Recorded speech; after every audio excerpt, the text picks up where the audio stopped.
Thanks everybody for being here on a cold and snowy night. I hope everyone can get well now, can hopefully all hear. I'm going to encourage our lovely panel to kind of beat the mic. If you hold it up here, it doesn't do a darn thing. Yeah, so we'll be passing the mic back and forth. I'm just going to start by asking the panel to introduce themselves and tell you what their role at the Valley Journal was and when. And I will just introduce this whole panel as the staff of the Valley Journal for a pretty good chunk of 1975 through 2008, which is definitely the longest run that any newspaper has had in Carbondale.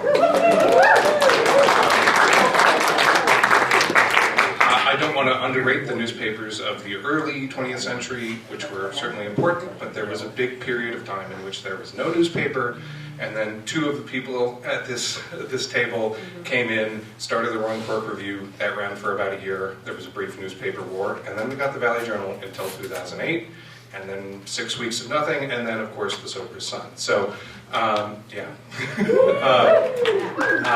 So yeah, without further ado, introduce yourself and what you did at the paper back in the day. I'm Lynn Burton. I was at the paper from '87 to about 2000, and at various times I was a reporter and an editor, and I worked for the old Free Weekly in Glenwood from about 1979 until '87. So I was pretty familiar, with the area. I'm John Stroud, and I was with the Valley Journal from 1996 until the demise in 2008.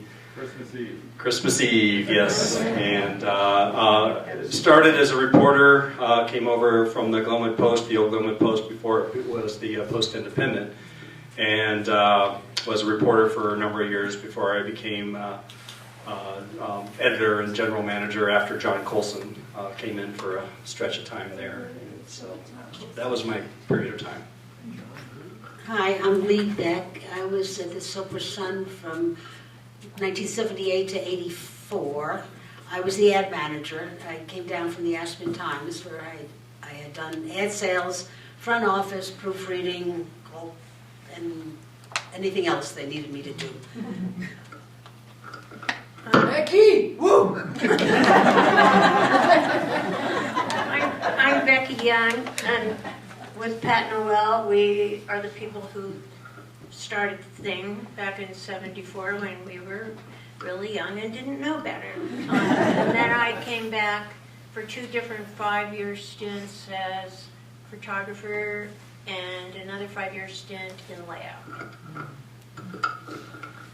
I'm Carol Craven, and the first 9 years I was at the Valley Journal as proofreader, sometimes typesetter, ad sales very limited, and sometimes writing something, and then the other 9 years I was a photographer. Love it all.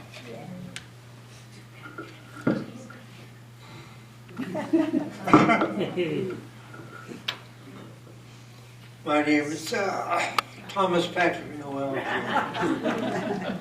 and I was the co-founder with Becky of the Valley Journal.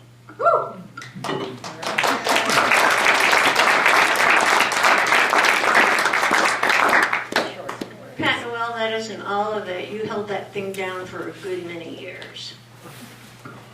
Yes. Thank you all for being here, for sure. So I'm going to ask you to start by kind of conjuring the Carbondale that you were working in, whether that was 1975 or 2008. There are people in this audience who were not here for it, and those who were may not have seen it in the same light that you did working at a newspaper. So just set the scene. So I was here at the Valley Journal from '87 until about 2000, and the things that I remember, let's see here, in 1970 the population of Carbondale was 726. In 1980 it had jumped to 2,084. So the town was growing, and it continued to grow. So the town was growing in '87 when I first got here. And we were coming off of the oil shale bust, which happened in 1983, and which mostly affected western Garfield County, but it did affect Carbondale to some extent. I remember in about 1987, Frank Smotherman sort of got on me. He wanted me to do an article about the first house being built in Crystal Village for years. So I think I probably did. I probably got the last good deal in Carbondale in 1987. I bought a building lot over on Sopers for $16,000. And by about 1 or 2 years later, Wayne Rudd offered me $20,000 for it, which I politely declined, or I just didn't answer the letter, probably. How much time do we have? Sounds good. Not enough. All right. I feel like we probably should work from that end this way because, I was there in those last years. And, Carbondale's growth and change kind of came in waves. Lynn talked a little bit about how much population grew during his time there. But I think I caught the biggest wave. And boy, did we ride that one.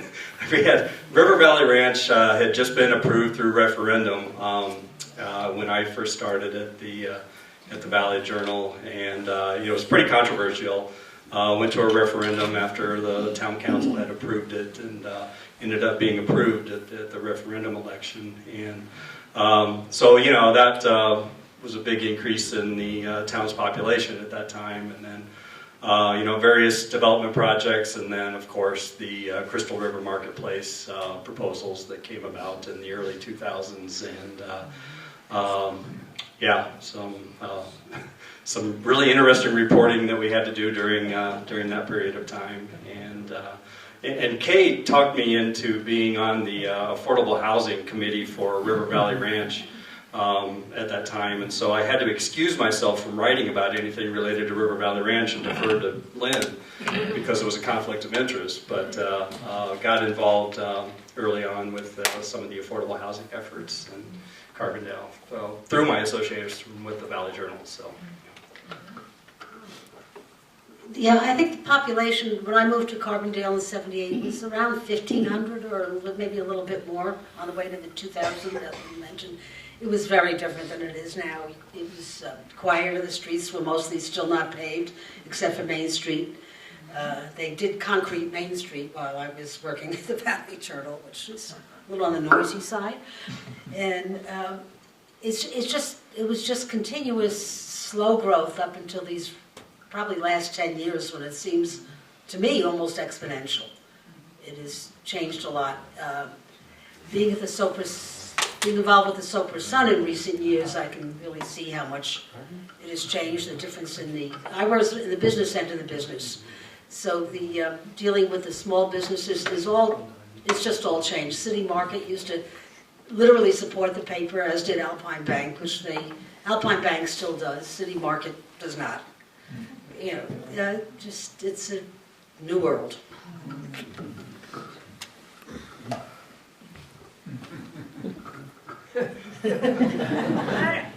There's been a lot of physical growth in the town, but I think what was really remarkable about it when Pat and I showed up in Carbondale was the culture of the town. I'm looking at all the faces here, everybody in the front row, Peggy,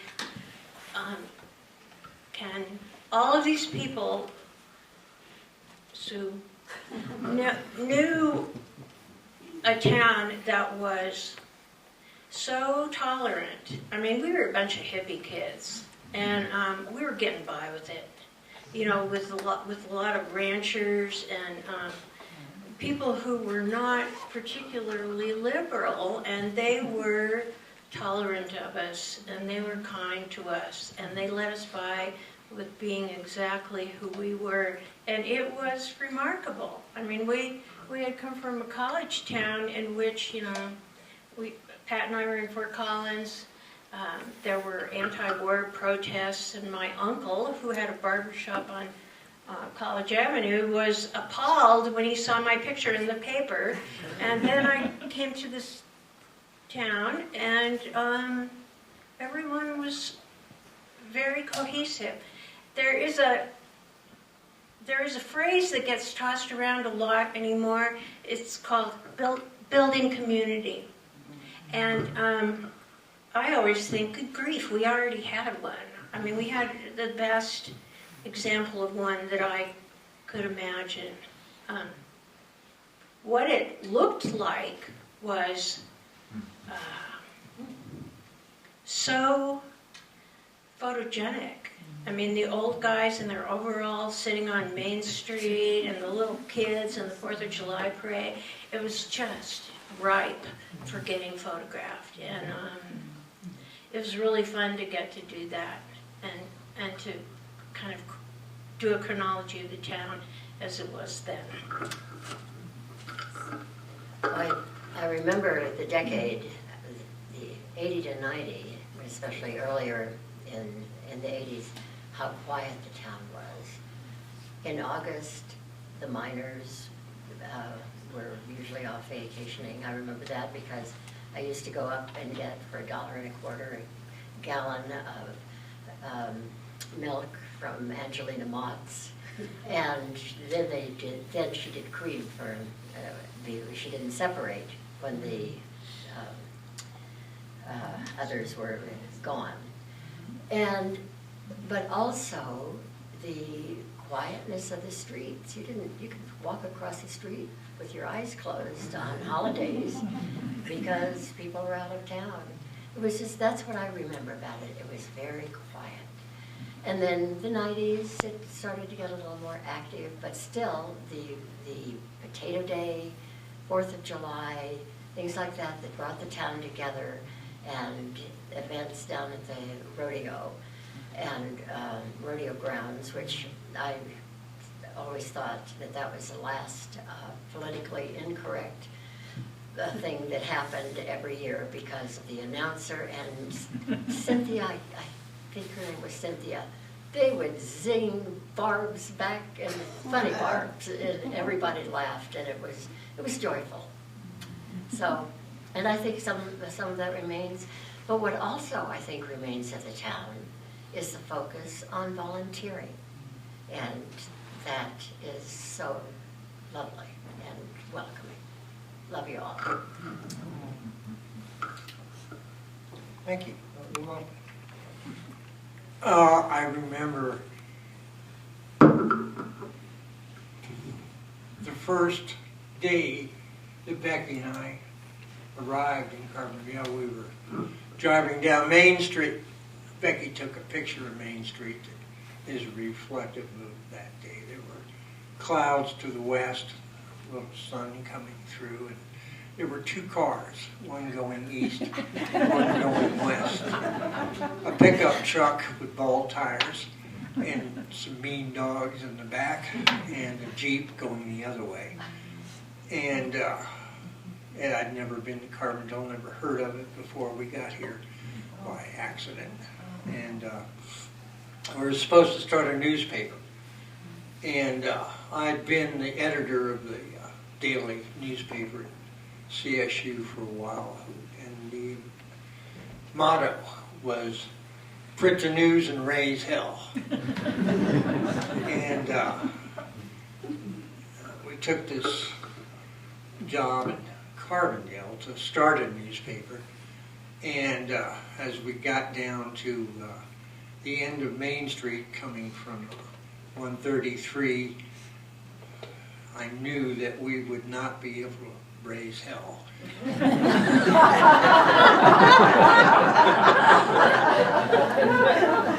And so we changed the motto of the newspaper later on to they think you're an airplane and you're really a bird. And that was how I saw Carbondale. There was one guy on the street who was alive, and he was sitting on a bench. His name was Jim Darrigan.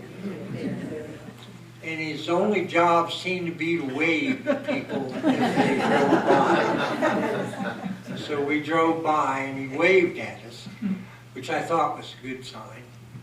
And we got to the end of the street and had to turn around, because that's all there was. And he waved at us on the way back. And I thought, well, maybe we could do some good here. And whatever part we played in how Carbondale turned out today, I apologize.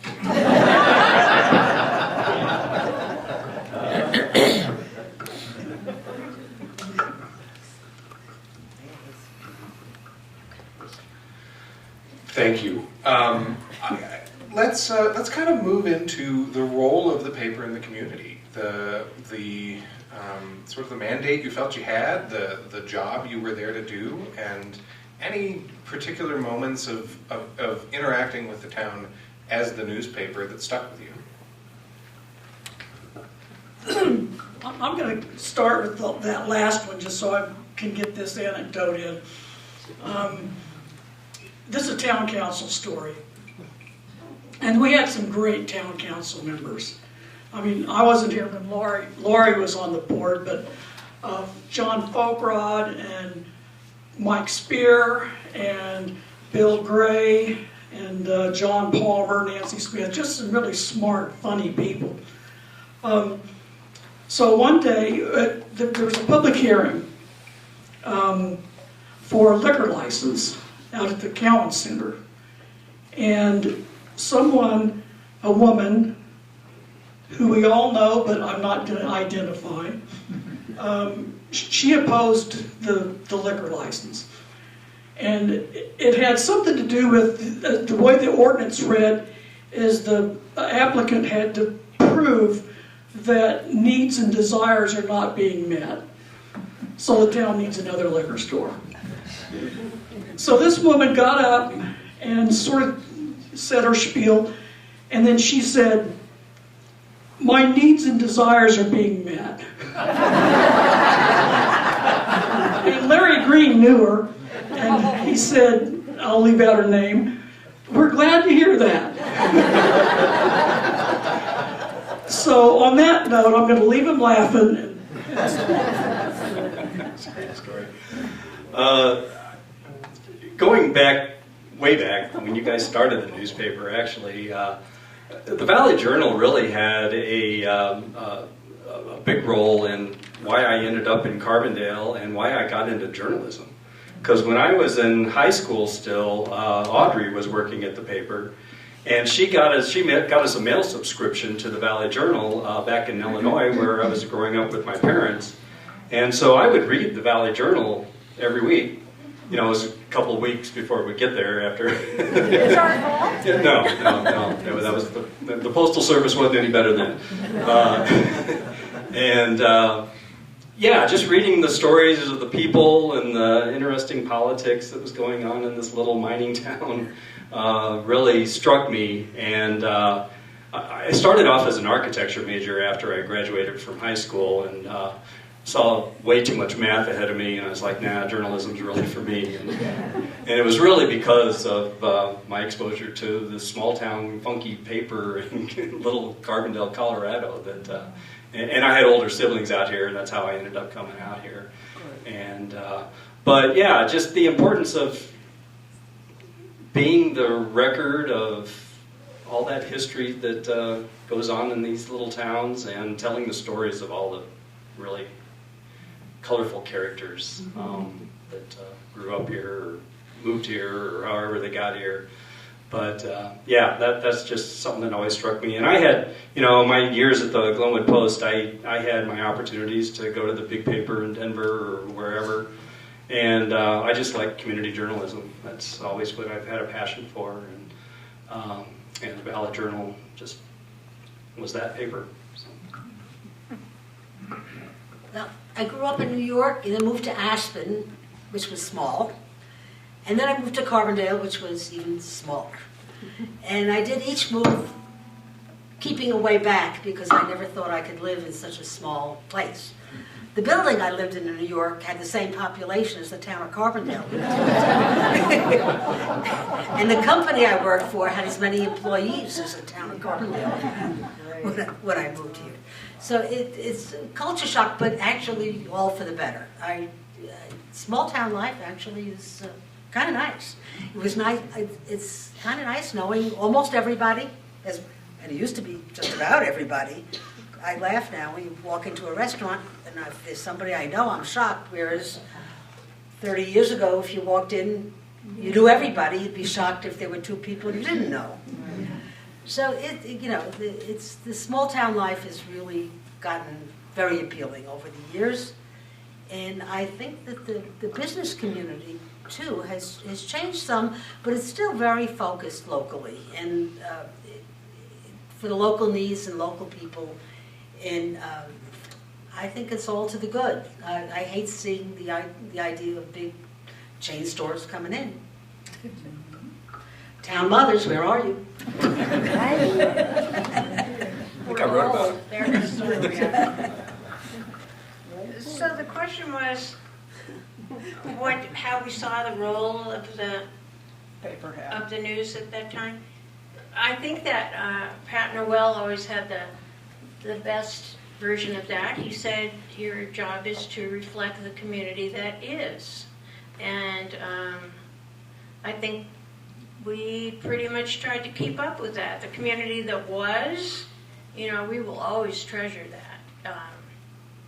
We're really lucky to get to have that. But the job of the Sun now is to reflect the community we've got now. And I think they do a pretty good job of pulling the past along with us in that mission.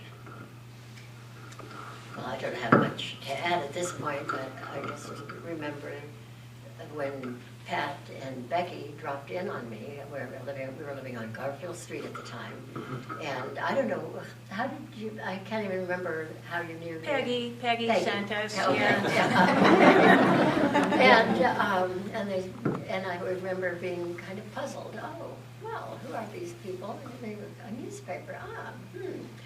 And it just blossomed into a weekly treasure.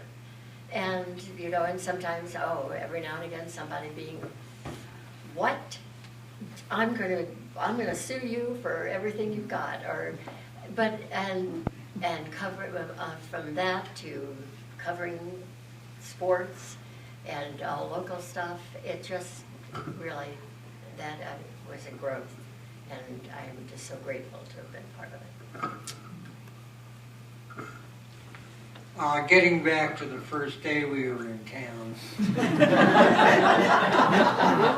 Unfortunately, there was a second day, a third day, and a fourth day, and we really didn't know what we were doing. And I was never really a journalist to begin with. I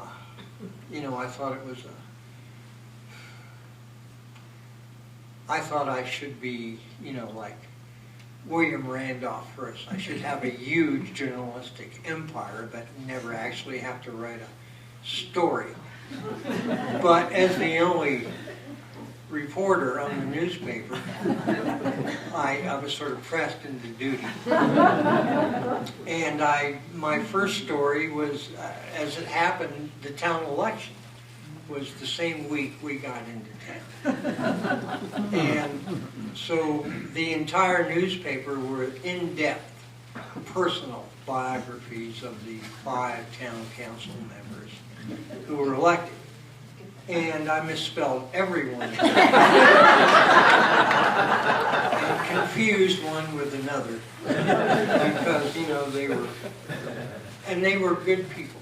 And I'm sorry about that. And I apologize again. So you needed a proofreader.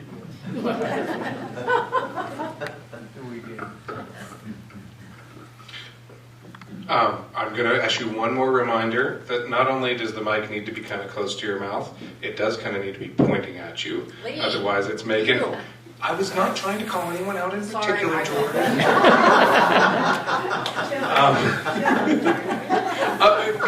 There is an expectation, I think, to talk with your hands, with the mic in your hands. So just, we're not the youngest audience, so let's keep the volume positive.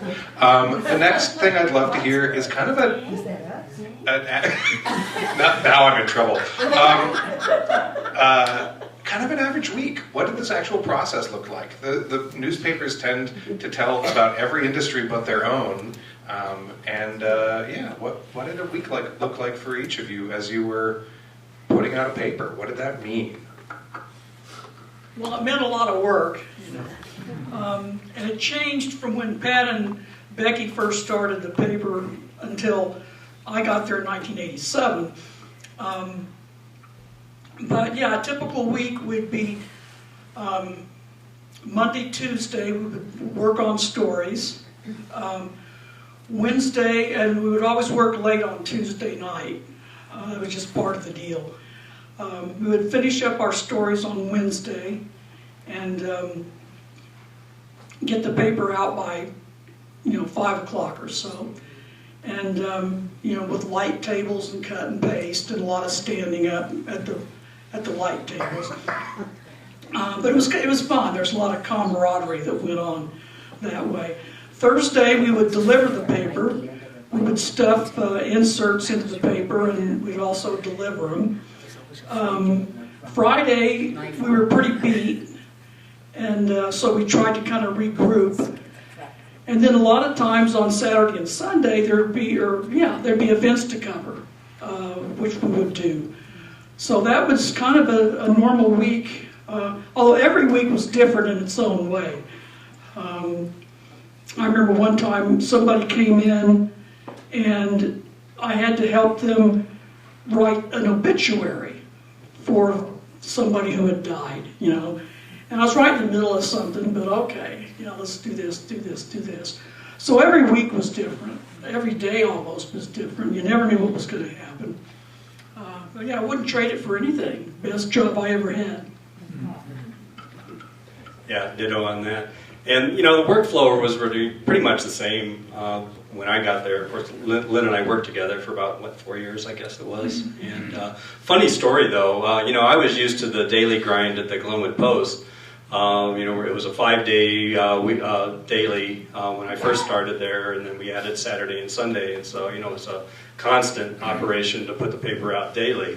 And so, to move to the Valley Journal in a weekly was kind of a big relief in a lot of ways. And I was like, I don't have to work on Thursday and Friday. I can just write all my stories and on Monday and Tuesday and Wednesday and take the rest of the week off, Tell on me. Well, and the funny thing is, we did, and Monday through Wednesday was always pretty intense to get everything done and get the paper put out. But so Thursday rolled around, that first week I was there, and I was like, okay, I can, regroup here on Thursday morning, and I think I went golfing or something like that with my brother. And I come into the office that afternoon, and Pat's like, "Where were you?" It's like, "Thursday? What happens on Thursday?" Well, we have to stuff the newspapers with all the inserts and get them ready to distribute, and no one told me that was part of my responsibility. So from then on, of course, I was there. And that was always kind of the funnest part of putting out the paper, actually, was the conversations that would go on in the back room as we were inserting the paper and getting ready to get it out on the street. And especially when Dorothea Ferris was running for county commissioner, and the political discussions that we'd have in the back room were always pretty cool. But, and then also what was going on is we were moving from the era of light tables and X-Acto knives and all of that stuff to the digital age. It had already kind of started at the Glenwood Post when I left, and I really cherished those couple of years before we really made that move into the digital side of things at the Valley Journal, and it was a little more old school, and I spent time in the dark room with Carol, and it was, we developed Tammy and I developed our wedding pictures that Carol took in the dark room at the Valley Journal. So, yeah, it was just, it was a fun time. Well, since I was the ad manager, my work week was a little different since I wasn't writing stories. Mostly I was out of the office Monday and Tuesday calling on clients. Wednesday, Cara Gog was the ad designer. Most of the time I was there. Becky was already gone before she came back. and we wound up working late on Wednesday nights, getting the last of the paper put together, get all those little pieces waxed down on the flats and whatever. And then somewhere around usually 10 or 11 o'clock, we'd work that late on Wednesdays. We'd retire to the Nugget. And if I made it in at all on Thursday, it would be in the afternoon. Because the paper at that time was being printed up in Aspen at the Times Press, so somebody would take it up Thursday morning, not me. And I don't know who distributed it, but I just didn't pay attention. Mostly. I'd work some on Friday, but my busy days were Monday, Tuesday, and then a very long Wednesday. So this is going to make Pat and I sound like really old people. But when we started the paper, technology was nothing like it is now. And Pat would pound out his stories on an Underwood typewriter, manual. And then the typesetter had to get every single piece of that and retype it into the typesetting machine that, you didn't change the size of it just by pressing a button. You had to do all this stuff to it. And then you had to wax the things with the sticky wax and physically put them on the pieces of paper and put everything together like that. It took a long time. When we first started, we would for that first year, we drove that paper to Craig to get printed on Wednesday night and never slept on Wednesday night. And I don't know how Pat did it. He had an old ranchero, and there was wildlife all over the road, and it was dark, it was icy, and we would drive that paper up and back and get it done that way. When the next year we printed at the Post, and that got a little better, but the tedious act of actually putting the paper together took up most of Wednesday night. There wasn't a lot of sleep there. So forgive us for thinking that when you hit the digital age, you hit the gold mine. Well, it occurs to me, I don't know if there are human proofreaders anymore. Or, and again, the same thing. Does. But it was a matter of reading it on those narrow strips. And when it came to ads, if there was something that needed to be corrected, the typesetter was meticulous but also sensitive, and sometimes it would be maybe just the misplacement of a comma or something. But it meant going into that machine and changing things and clunk, clunk, clunk, and all on deadline. And so sometimes we would argue about things like that, but he was impeccable. And I might add, when he would go on vacation, things kind of fell apart because it was hard to find somebody to run that machine. And I thought, I've always been a good typist. I'll say, hey, I volunteer to do that. Oh, I'm glad it was a daily. I mean, not a daily, a weekly, because he'd be gone a week, and somehow I managed not to run off to to another place. So the technology thing really changed, and also when I became the photographer. And again, it was something that I had just taken up recently. I was going to get a point and shoot, and my husband said, learn to use a real camera. And I thought, oh, but f-stops, I'll never understand. Anyway, so I had done a few rolls of film, taken it down to the dark room, and Glenwood to develop. And Becky said that she was going to be leaving the paper, and it was Wednesday night, and she was at the table, and I said, Becky, do you think I could do your job? I was just waiting for the no. She said, well, of course. So anyway, these are just some of the memories. But again, once it got in, then doing color film, no more dark room, no more camera room. No more chemicals. No more chemicals, yes. I'm surprised sometimes I'm still here, but because the dark room did have a filter, but Not all of them. Not all of those dark rooms. No. On to Pat. The first version of Valley Journal was called the Roaring Fork Review. And as Becky mentioned, it was printed in Craig, Colorado by a fellow named Bob Sweeney. Bob was an old-time northwestern Colorado guy who owned the Craig Daily Press. And after the production of the paper itself, we'd put it in a bag or a valise and take the pages up to Craig to get printed. And the press crew at Craig were parolees from the Colorado Penitentiary in Canyon City, and they had bad attitudes.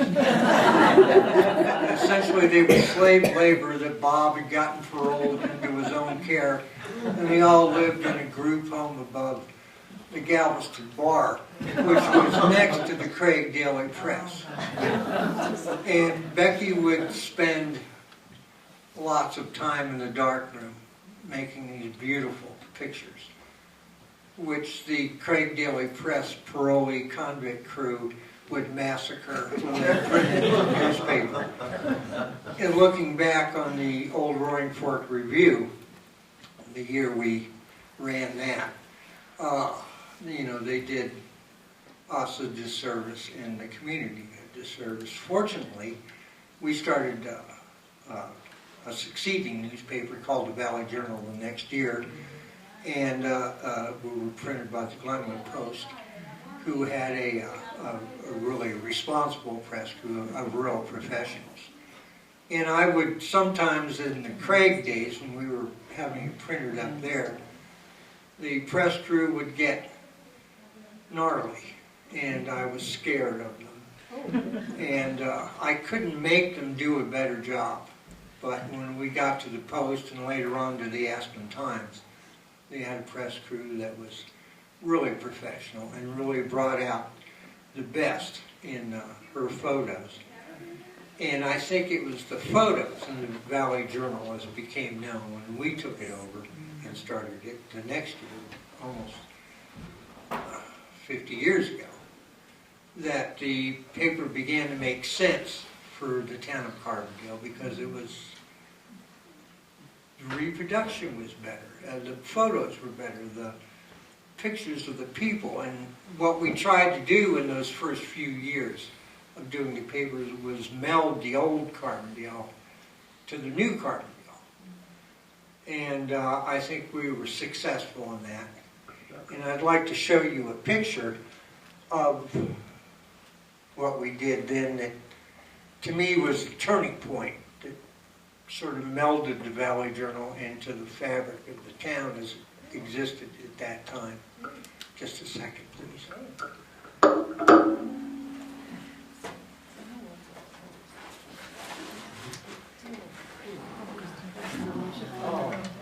This was the first real cover photo in the Valley Journal that we liked. It's a fellow named Joe Livesey, lived on the second floor of the Dinkle building. He was in competition, actually it wasn't much of a competition, to be the village idiot. And we made a star out of Joe Livesey. Our Becky did. When he died, I wrote the obituary, which is on the front cover. And I think the town somehow related to it, because he was a character who was never far from everybody's line of sight for several years, and sort of personified the generosity of the town. He had a running buddy his name was Virgil. He wore glasses. And Virgil would often lose the glasses when he and Joe were drinking at the Black Nugget. Virgil would say, "I lost my glasses," and everybody would get off their bar stools and help Virgil look for his glasses, while Joe scooped up all the change in the bar and put it in front of him. I don't know why I'm telling that story. But for me, that was Carbondale for a long time. And it was the quirks of the town that we tried to engage.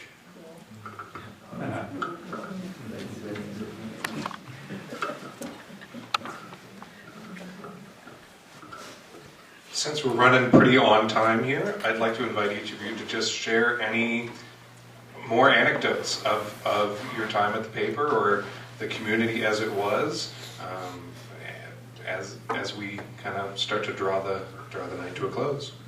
Yeah, this will be quick. Again, a town council meeting one time.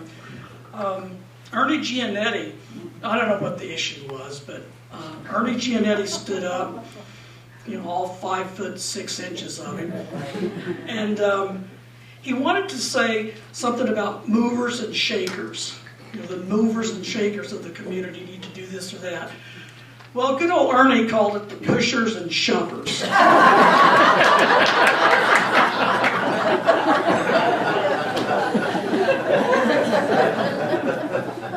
So, I was at the Valley Journal during the era of shameless corporate self-promotion.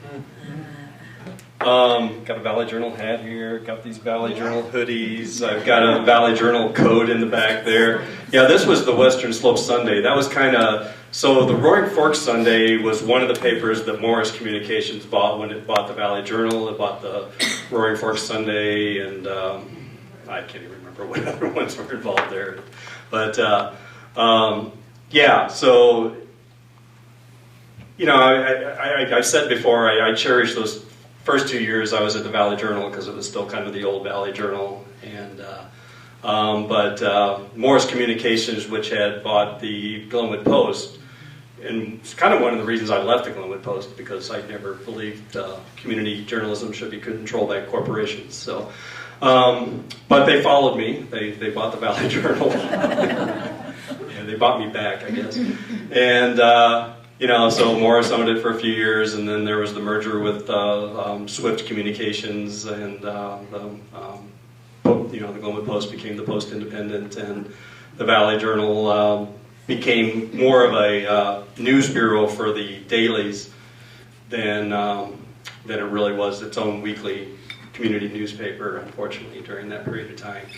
And and as I say, there's just a lot of contentious issues in the town during those years. And so when the merger happened, they ended up bringing in John Colson back to the Valley Journal. He had been at the Valley Journal. I can't remember what period of time he was previously with the Valley Journal, but he came back, and I always remember Andy Stone walked me down the alley behind the office. We had a little funky office in the back of the Dinkle building there for a while. And he walked me down the alley and said, we need to bring in somebody with some more experience and just a little bit more seasoned. Colson was definitely seasoned. And but it was fun working with him for those few years. And, like I said, that was when the Crystal River Marketplace, the big box development, was being proposed. And the Town Mothers farm got that shot down. And but the mayor at the time, Randy Vanderhurst, because it was the two Johns, at the Valley Journal, he started calling us the Toilet Brothers.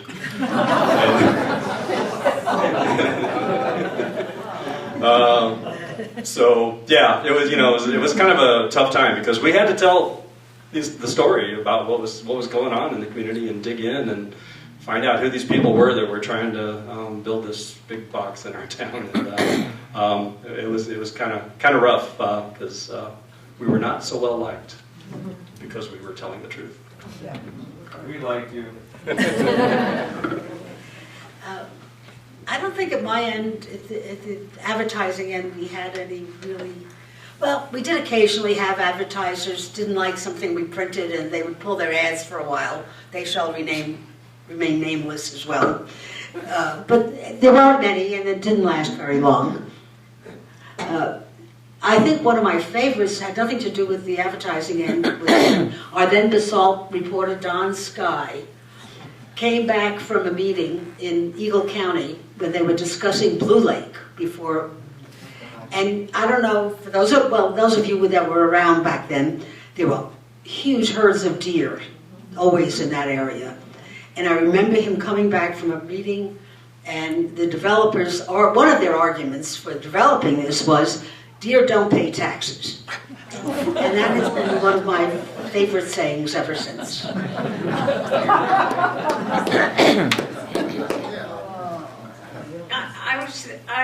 I was thinking back to when we first started the paper, and because of the long, tedious process of putting it together, we had to go to the Sage Reminder office because we didn't have a production facility, and we would go there at night and put the paper out.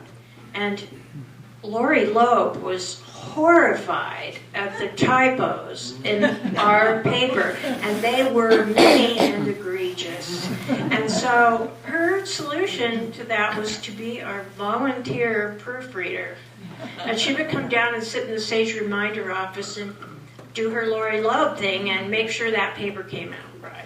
And there were lots of other people who, like John Seidel wrote a column, and there were all kinds of people in the community who kind of stepped up and helped us beef that paper up. And that was really heartening, that we weren't in it all by ourselves, other people were contributing. Well, a couple of things. And wasn't it Brenda who got going the Yes. concept? Shooting that was just every year. I held my breath, and every year it was wonderful because of the subjects. But also, I shot them in your little greenhouse area, and they'd come up the walk, those little babies, and it was just a love thing. And I think so many people look forward to that issue. And then the other, I enjoyed just about everything I did, but doing things on ranches and recording that way of life. But there is one thing that stands out in my head that could have been disastrous. When they come down in the fall, there's always a good chance for good photos. And there was somebody at the Journal, I can't remember her name, blonde, just she was a reporter. Anyway, I said, do you want to come along for this shot? They're going to come down the road past the hardware store, and then they're going to turn left onto the highway, and then they're going to turn right on Colorado. Okay, and so I parked my car, and we could see them coming, and I stepped out from behind to get a good shot. But you know what? The cattle didn't turn. And cattle coming down in the fall are excited. It's going to be cushy, well, at least for a while anyway. And they're eager to get there. And the cowboys who were running them were not Boston gentlemen. And they laughed like hell. We ran and got behind the open door. But you know what? I also got a cover shot. Cattle don't have GPS coordinates? It's really nice to see y'all again. I hope you have a chance to, if you're not doing anything in particular, to go back over to the library and maybe pick out a year, go through some of the issues that are relevant to the times you remember in Carbondale. Just go through them. And I hope you all subscribed. And speaking of subscribers, Diddy Perry, if anybody remembers that lady, would come in every couple of weeks and cancel her subscription. Because her husband Bob had read something that I'd written or somebody else had written, and they just couldn't stand to have the paper in their house anymore. Then she would show up the next week and say, "Where is my paper?" Thanks, y'all.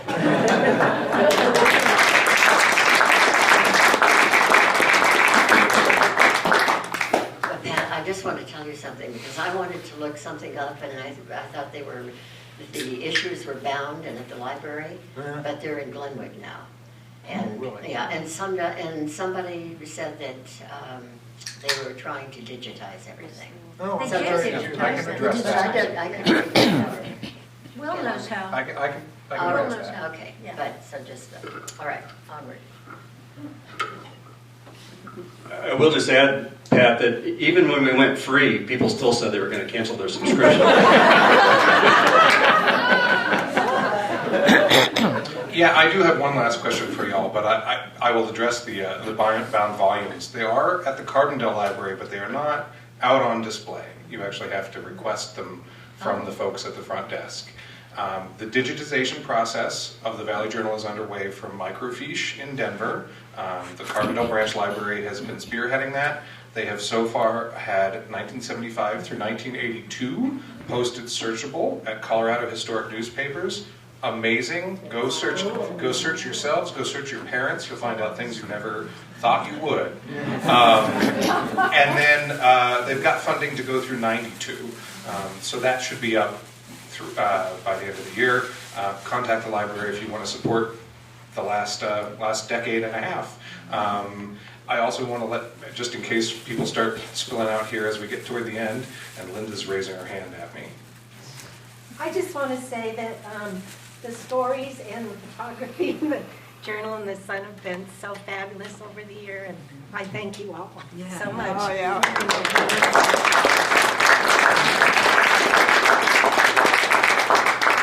I do want to make sure, in case people start to leave as we wrap up, we do have physical copies of the journal over here.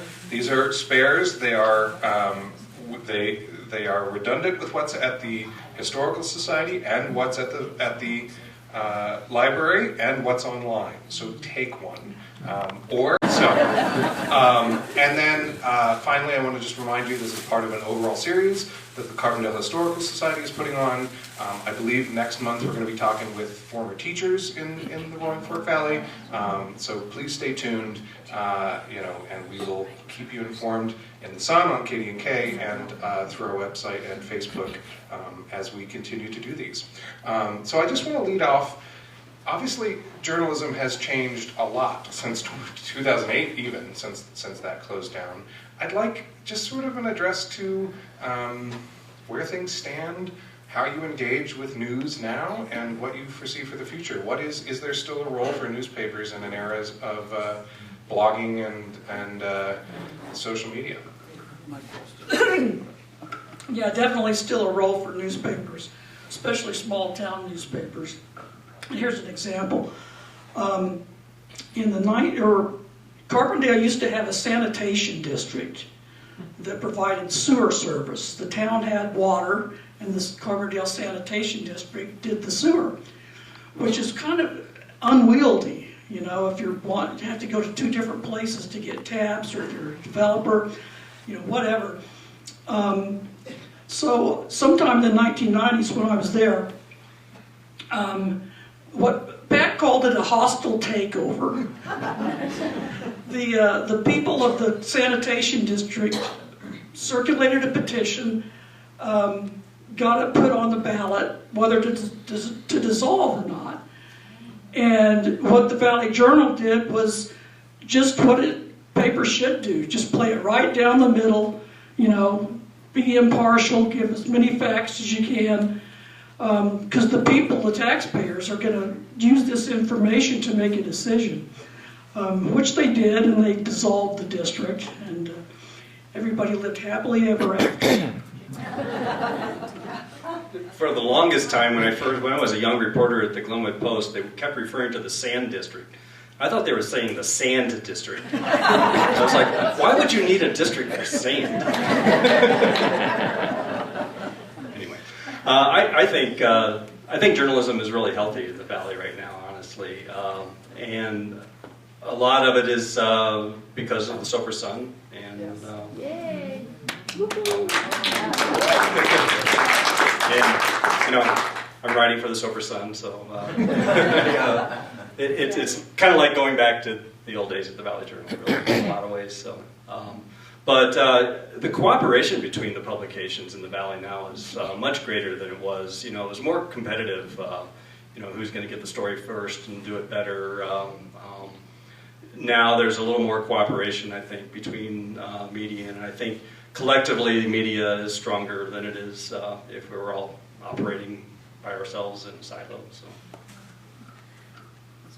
Yeah. I'm going to pass. I'm going to pass too. I'm not. But I am so grateful to the people who stepped up 2 months after the journal was gone, and that we still have a weekly, and wonderful talent. Yes, amen. I don't know that there's much hope for large newspapers anymore.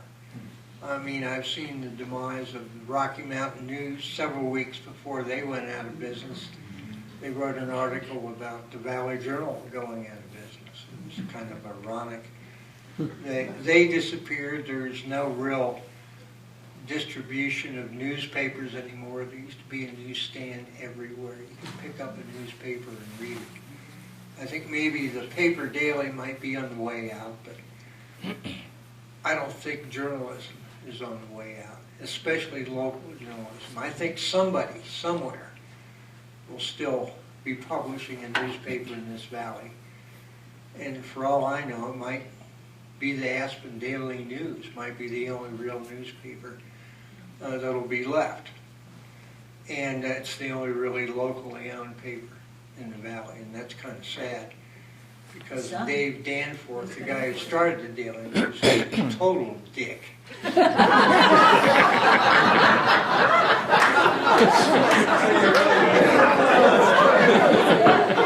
I once had the distinct privilege of firing him because he worked briefly before he started the Daily News. And I can't believe that rag is still around. But thank God, it still is, and it's still doing the job. And I hope the Soper Sun, it's a good business model. It's really the only modern day business model that's going to work. The community support for it is tremendous, and I wish them the best of luck, and I'm so happy they're still here.